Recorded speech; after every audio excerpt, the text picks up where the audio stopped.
G'day everyone, welcome back to another edition of Guvs Hero Review videos. Today we are checking out another of the seasonal summer heroes. Specifically, we're looking at this guy, the purple 5-star legendary hero, Wade, who is a Waterballoon Specialist. Notably, I'm pretty sure that's meant to be 2 words, but anyway, we'll carry on with it. So Wade is available for summons from the seasonal portal, specifically the summer one, which rolls around once every calendar year. The summer one appears for the month of July, so even though it only appears once in the year, the summer portal does occupy the entire month of July. So it's roughly 4 weeks, giving you pretty much the same number of days of opportunity to summon in as most of the other events in the game. Unlike the Halloween and spring events, the summer and winter ones are only available for a single month. They don't bridge any of the months, and as a result, you do only have the single hero of the month that you can summon for.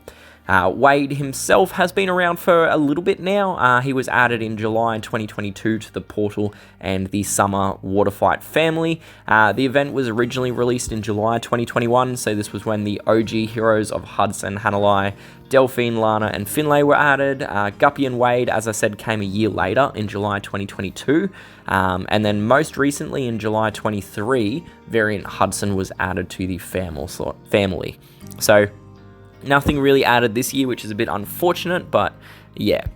Portal itself, we can see the odds there. They have been redefined to be a 1% chance for a variant hero, i.e. Hudson, because there's no other variants on the summer family, and then a 0.6% chance for one of the non-variant heroes. So there are 6 options that fall into that remaining 0.6% chance. So to put that into perspective, if you were to do 100 summons in this portal, you would have an 80% probability to get any of the event 5-star heroes, but you'd have a 63.4% probability to get variant Hudson or a variant hero if there are others that get added, and then a 45.2% probability of getting a non-variant hero.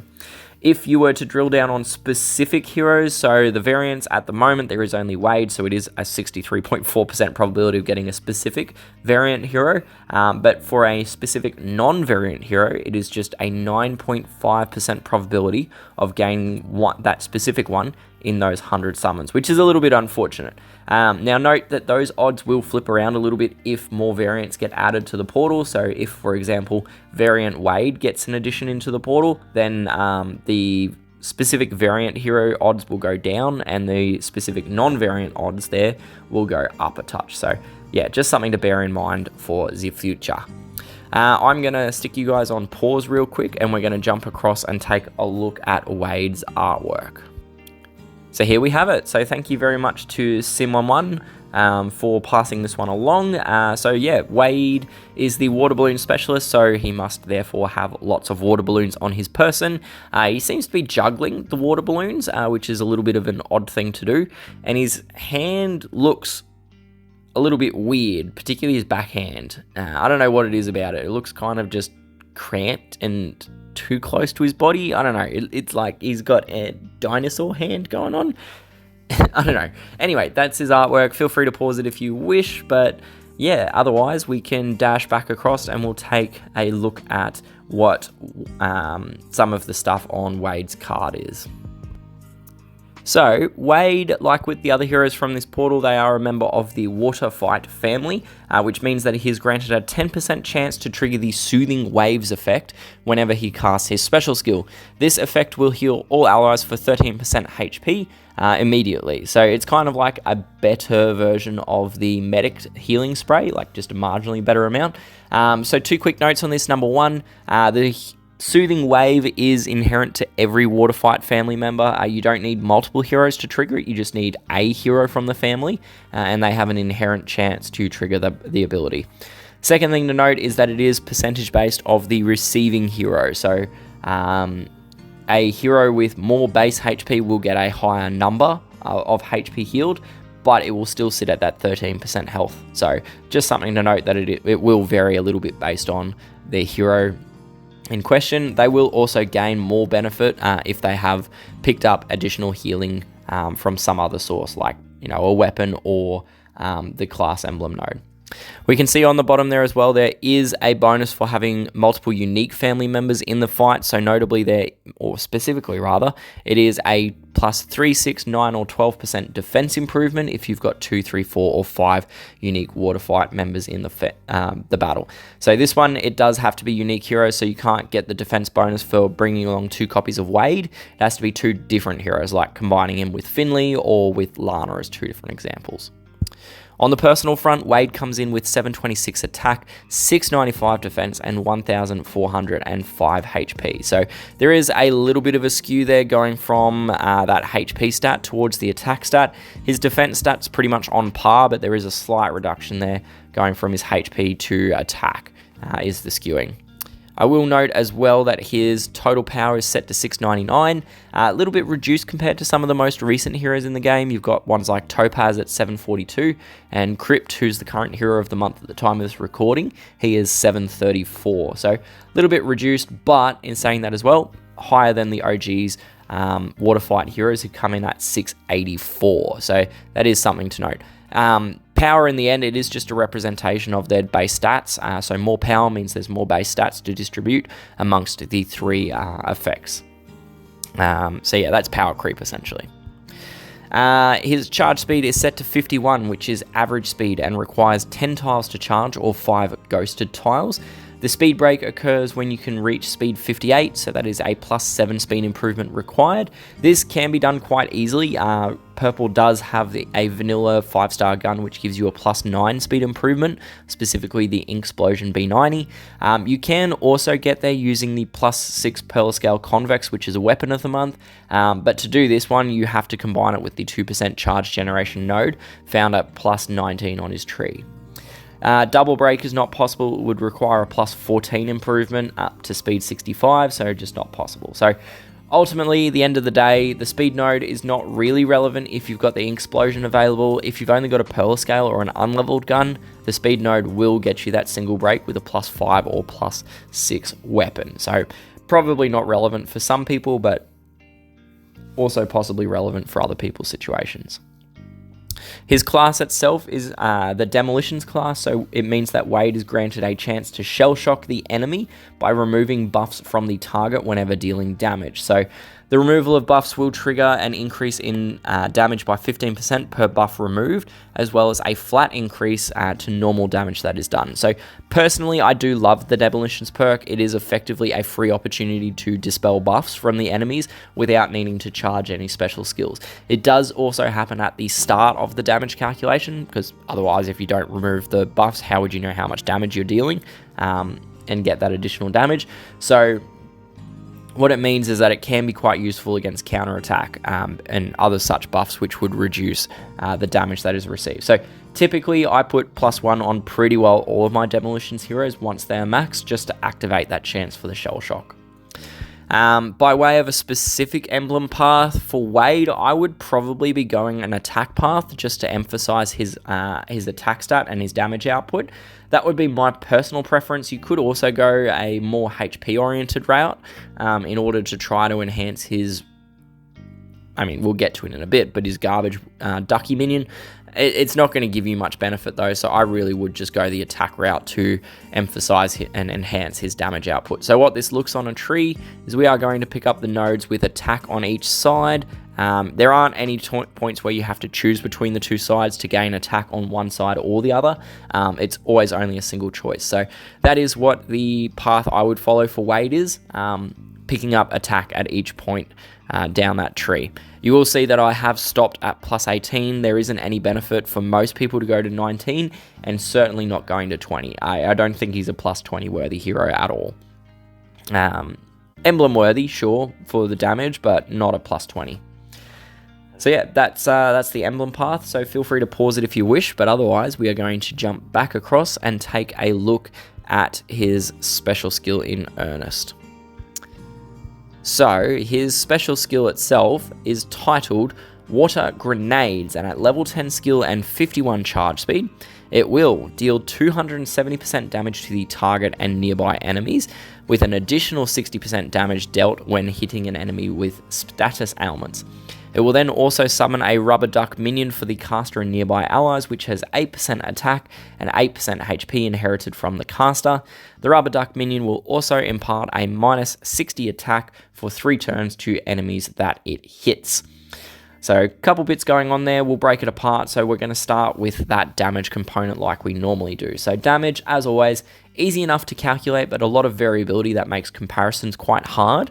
So for simplicity, I calculate and compare heroes based on their attack power, which is analogous to their final damage output in the end, because it's something that feeds into the damage calc. So attack power is just a hero's attack stat, 726, multiplied by the percentage listed in their skill, and we can see for Wade, he comes out with an attack power of 1,960 per enemy. When we normalize that against the 10 tiles to charge his skill, we get a 196 attack power per tile, which ranks him number 4 of the purple DOA 3 hitters. So there's 13 options. Wade comes in there, as we can see, at the number 4 spot. He does get an extra little bolster bump when he hits an enemy with an ailment, so we can see he goes from 196 up to 240, which lands him into the number 2 position behind Thunk. So yeah, if we were to expand the list out and look at every single AoE 3 hitter in the game, Wade comes in at number 19 of the 60 total options, so right about that top third mark in the game.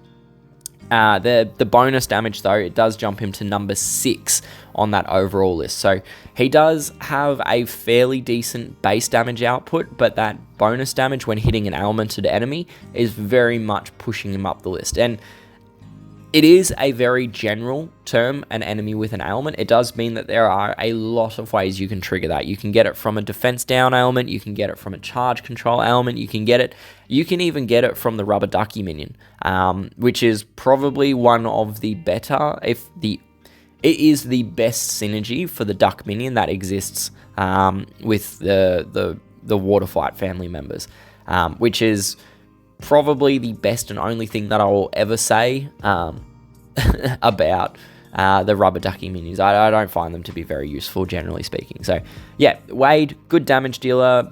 Getting his bonus damage from enemies with ailments is very easy to trigger. Pretty much all of your heroes will, or you'll pretty much always have a hero that's tripping out ailments in your team. So very, very, very easy to trigger it and get that bonus damage, which you can see how much of an improvement it makes. Like, it jumps him up to number 6 of the AoE 3 hitters in the game. So, I mean, that's hella good at the end of the day.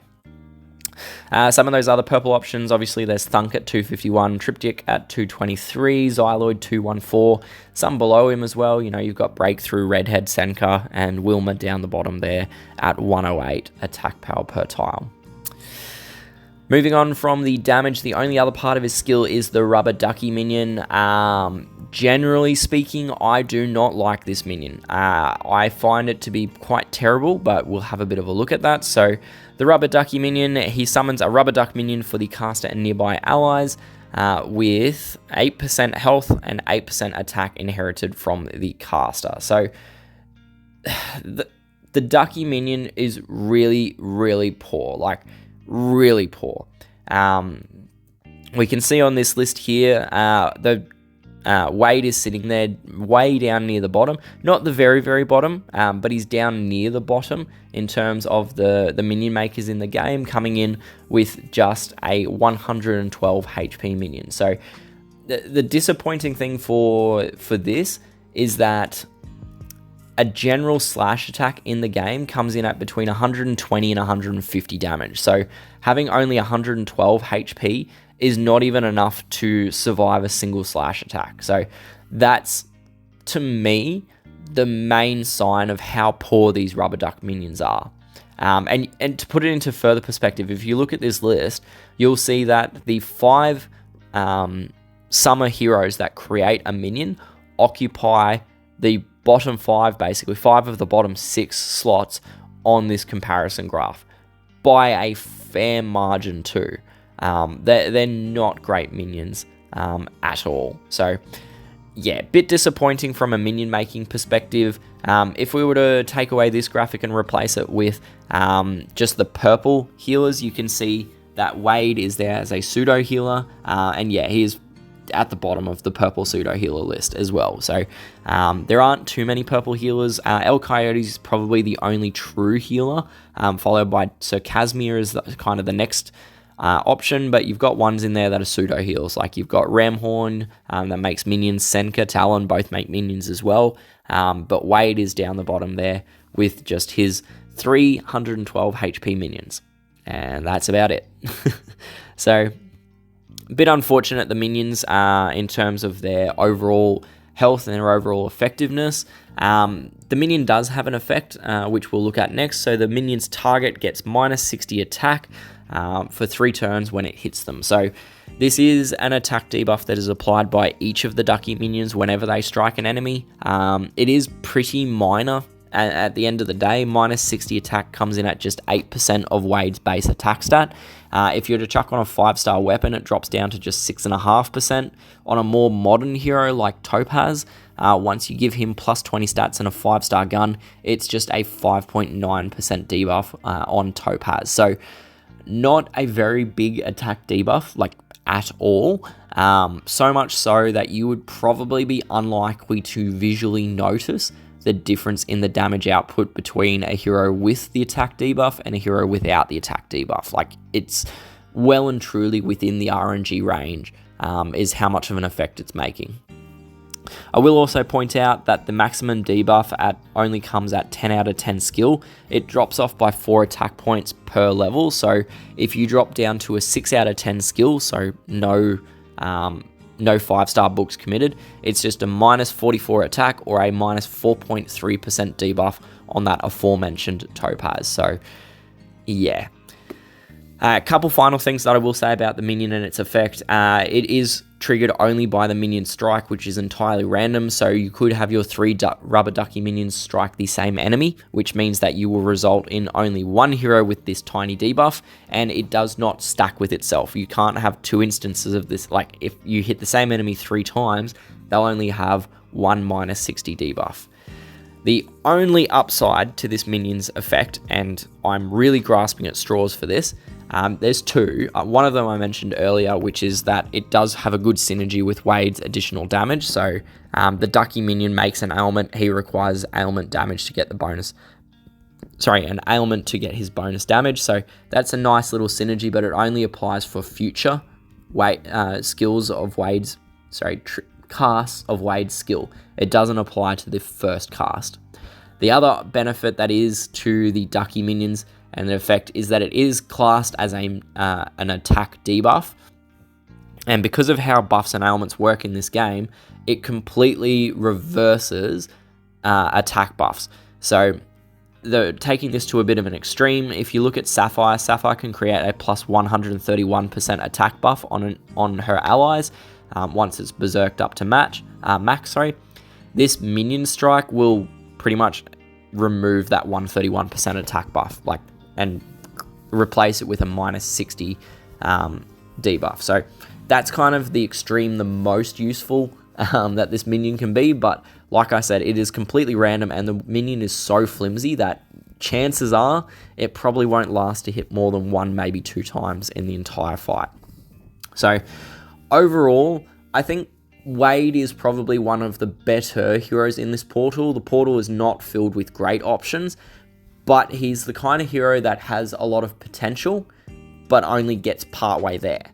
His skill damage itself is pretty good. It ranks amongst some of the better DOA 3 hitters and options in the game, and he does have some bonus damage which props him up a lot, and it is quite easy to trigger. Like, we're talking a generic term like ailment. It's not like it has to be poison or it has to be armored enemies or something that you can't really control. It's very, very easy to trigger. He then kind of just stops being good there. Like, that's kind of where his skill ends in terms of effectiveness. You sort of then create this Ducky minion, which it's just terrible. It's not unique to Wade. This is something that is consistent across all of the summer heroes that have this rubber Ducky minion. They are just so garbage that they just may as well not be there. Like, I honestly don't see it adding any value to any of the Summer family heroes. And because of that, it's quite frustrating because the devs have obviously looked at this and gone, oh yeah, this hero's got a couple of things in it, he must be okay. But in reality, that Ducky minion just does nothing. And because of that, it's effectively wasting skill slots, if that makes sense. So, I don't know. I really would prefer if these Ducky minions were, 15%, 16% health, double the HP, then at least they can survive and tank a hit or two. But as they are, they just don't have much HP and they just don't have any damage. I also would have preferred as well if that attack element was just a static percentage. If it was minus 6% attack or minus 10% attack, that would have been pretty good. Or even going a bit further and making it a stackable one. So if it was minus 60 attack, but it could stack with itself, then you could have multiple instances on the enemy heroes. That would actually be pretty cool. I'd very much value that. But yeah, unfortunately, not the case. So Wade is kind of halfway there. So for his grading, I'm going to give him a B grade for his for his war and raid attacks. As I said, his damage output is pretty good, but the minion is just not ideal. For the war machines, I'm going to drop him down to a C+. He's got okay damage output, but nothing really in his skill is going to make him a war machine hero. Eventing, I'm going to give him a B- here. Yes, he does have decent DOA 3 damage, which is kind of the second best option to multi-hitters in terms of event damage output, but he creates minions that aren't really contributing, and minions soak up time, and because time is a massive component of the scoring, you're kind of wasting time to give no benefit. So it's not really a great option there either. On the defense side of things, on war and raid defense specifically, I'm going to give him a D+. His stats aren't really defensively oriented, and he doesn't really have anything in his skill that makes him a good defensive hero. Positionally, I mean, flanker, maybe, but he's not a good option there, I don't think. So, D+ for his war and raid defense grade. In our 3 tournaments, so we've got the Bloody Battle where there's no healing. I'm going to keep him at a B grade on attack and a C- on defense. He does create minions, which is permitted, but the minion's not really any great. So it's a marginal improvement, if any. On the buff boosters, I'm going to give him a B- on attack and a D+ on defense. There's nothing in his skill that makes him a buff booster beyond him being a demolitions class hero. And I don't think that really is, it's not really fair to sort of push him up, but that is kind of something to note on the buff booster side of things, that he is demo class. Finally, for the charge attack tournament, I'm going to give him a B grade for charge tournament attack and a C- for charge tournament defense. And this is because he does get a bit of a speed improvement. He goes up from speed 51 to 65, which is the double speed break essentially. And then you can drop him further from there. So overall, that comes out as being a B- for Wade's overall attack grade and a D+ for his overall defense grade. And that concludes the content for this review of Wade. As always, these are just my personal thoughts and opinions on these heroes. I do value your thoughts and feedback, so please do feel free to jump down and leave me a note in the comments. I do try to read and respond as much as possible. As always, if you did find this video to be good, useful, helpful as well, feel free to like it, subscribe to my videos and channel. There's plenty more of this sort of stuff around, so feel free to check it out. There might be a more valuable or a better video than what Wade's been able to provide. Thank you once again for tuning in and joining me. I do hope I will see you again soon, but until then, good luck, stay safe, and happy gaming. Cheers, bye!